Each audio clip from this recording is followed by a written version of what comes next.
Welcome to studio in Telugu.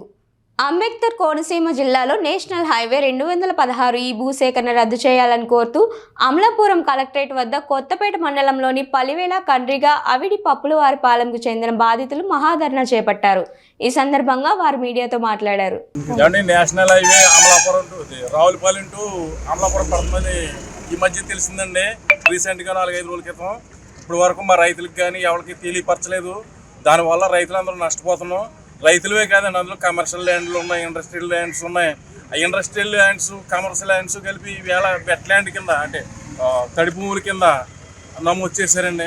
అది కూడా ఇక్కడ ప్రసారంలో లేని పత్రికలో వేసి ఆ రైతులకి అందుబాటు లేకుండా చేశారు. అది తర్వాత ఎవరో రీసెంట్గా ఫోన్లో చెప్తే తెలుసుకోవాలని పట్టింది. ఇండియన్ ఎక్స్ప్రెస్లో వేసారంటండి. ఇండియన్ ఎక్స్ప్రెస్ అంటే ఏంటో కూడా మా రైతులకు తెలీదు. ఆ పరిస్థితుల్లో మేము ఉన్నాం. కాబట్టి ప్రభుత్వం వారు మాకు న్యాయం జరిపించవలసిందిగా ఇప్పటికే ఉన్న రోడ్లు వదిలేసి పంట పొలాల మీద, కమర్షియల్ ల్యాండ్ల మీద షాపులు మించి వెళ్తున్నారు. ఆ రోడ్లు వినియోగించుకుని చేసుకుంటే ప్రభుత్వానికి కూడా బడ్జెట్ ఖర్చులు తగ్గుతాయి. ఈవేళ ఏదో రేట్లు ఉన్నాయి ఇచ్చేస్తామంటే దాని మీద ఆధారపడి జీవితంలో ఉన్న రైతులు అందరూ రకరకాల వ్యాపారాలు చేసుకుంటా, చిన్న చిన్న పరిశ్రమలు పెట్టుకుంటా జరుపుకుంటున్నాం. అదండి. మీరు ఏ ఊరి నుంచి వచ్చారండి? మాది పప్పులవారిపాలెం అండి. పలివిల్ ల్యాండ్ ఉందండి. చెప్పండి. నా పేరు పప్పుల శ్రీనివాసరావు అండి. పలివిల్లో ఉంది సైటు. దాంట్లో చిన్న చిన్న వ్యాపారాలు చేసుకుంటున్నాం. ఇప్పుడు దాని మీద మా జీవనోపాధి అంతా ఉంది. ఇవాళ నేనే కాదు, చాలామంది రైతులు ఇలాగే నష్టపోయి రోడ్డుని పడిపోయే పరిస్థితి ఉంది.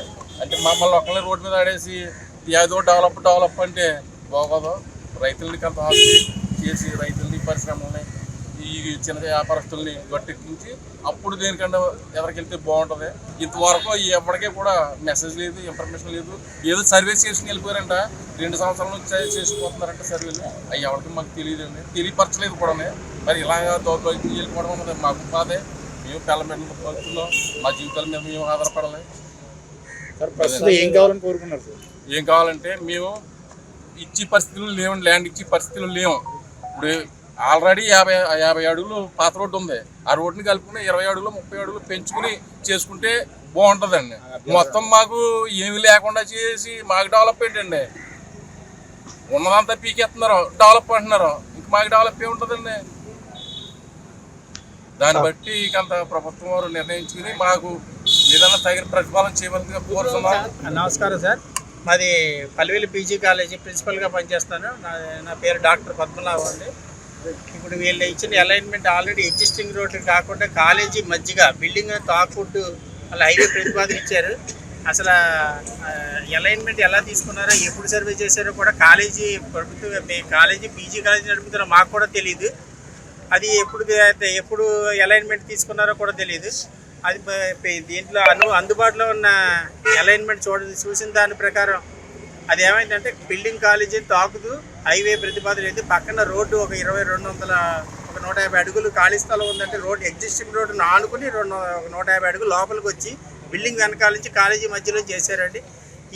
ఈ అలైన్మెంట్ కనుక స్థిరపడితే కనుక 7 చుట్టుపక్కల మండలాల్లో ఉన్న ఏకైక పీజీ కాలేజీ అండి. ఆ పీజీ కాలేజీ నిర్వహించే అవకాశమే లేదండి. ఆ పీజీ కాలేజీ మూతపడే అవకాశం ఉంది. అందువల్ల చుట్టుపక్కల మండలాల్లోని విద్యార్థులకు కానీ ప్రజలకు కానీ తీవ్ర నష్టం ఏర్పడుతుంది. కాబట్టి అలైన్మెంట్ అనేది ప్రస్తుత రోడ్డును ఆనుకుని వాళ్ళు రోడ్డు నిర్వహించుకున్నట్లయితే నష్ట తీవ్రతను కొంత భాగం తగ్గించి వేరే కొద్ది కష్టసాధ్యమైన కళాశాల నిర్వహించడానికి ప్రయత్నం చేయగలుగుతాం. ఇది దృష్టిలో ఉంచుకొని మీరు కలెక్టర్ గారు, సంబంధిత అధికారులు నిర్ణయం తీసుకుని తగిన న్యాయం చేయవలసిందిగా అందరి తరఫున అభ్యర్థిస్తున్నాం. మేము పల్లివేల అవిడి గ్రామం నుంచి రిప్రజెంటేషన్ జాయింట్ కలెక్టర్ గారికి ఇవ్వడానికి వచ్చామండి. NH 216E బాధితులు అండి. మేము ఇక్కడ మాకు ఎవరికి కూడా ఇన్ఫర్మేషన్ లేదండి. మాకు లేట్గా ఇన్ఫర్మేషన్ తెలిసింది. రేపటితో లాస్ట్ డేట్ మన గ్రీవియన్స్ ఇవ్వడానికి. దానికి తగ్గట్టుగా ఈరోజు మేము జాయింట్ కలెక్టర్ గారిని కలిసి రైతుల సమూహం, అలాగే మిగిలిన వాణిజ్యవేత్తలు కానీ వ్యాపారస్తులు కానీ వీళ్ళందరూ కూడా సమూహంగా వచ్చి జాయింట్ కలెక్టర్ గారికి మేము వినతి పత్రం ఇచ్చామండి. ఆవిడ అడిగిన తర్వాత మేడం గారు అడిగిన తర్వాత మేము ఏం చెప్పామంటే, ఇలాగ మాకు తెలియని పేపర్లో ఆంధ్రప్రభ, ఇండియన్ ఎక్స్ప్రెస్ అంటే ఇక్కడ లోకల్గా రైతులు కూడా ఎవరో చూడరు. లోకల్గా పబ్లిక్ చూసే పేపర్లు ఏంటంటే కొన్ని పేపర్లు ఉన్నాయండి. ఈనాడు, ఆంధ్రజ్యోతి, సాక్షి పేపర్లు చూస్తారు. ఈ పేపర్లో ప్రకటన లేదు. అందులోని QR కోడ్లో ఇవ్వడం వల్ల రైతులకు కూడా ఏ విషయం కూడా ఎవరికీ తెలియదండి. ఒక రోడ్ డెవలప్ చేస్తుందని ఒక ఉద్దేశంలో మంచి ఉద్దేశం అనుకుంటారు, కానీ ఎంతమంది దీనివల్ల బాధితులు ఉంటున్నారు, ఆర్థికంగా ఎంత ఇబ్బంది కలుగుతుంది అన్నది కూడా ఎవరు కూడా శాస్త్రీయంగా టెక్నికల్గా దీన్ని ఎవరు కూడా కన్సిడర్ చేయకుండా వాళ్ళకి నచ్చినట్టుగా